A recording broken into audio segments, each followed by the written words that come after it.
idol, gumawa akong tanghalian natin ngayon. Hindi tayo kakain ng solid ngayon mga idol. Ang oras na rito is alas 12 ng tanghali. Ito lang ginawa ko.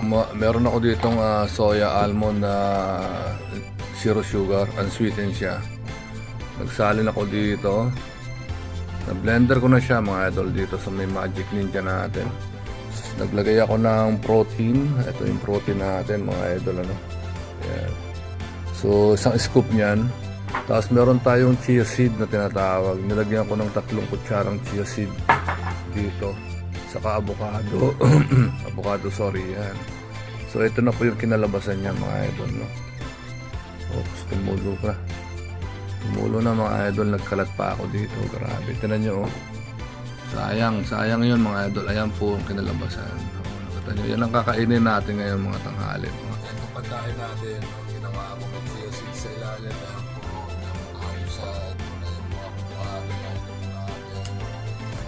At eto.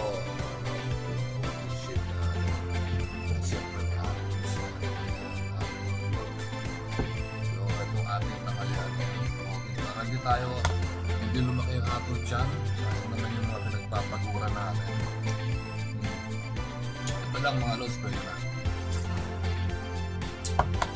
Itong natin is ang sugar. Kasi ito is kaya na tayo mag-iis. Kaya mga idol, busin ko muna ito.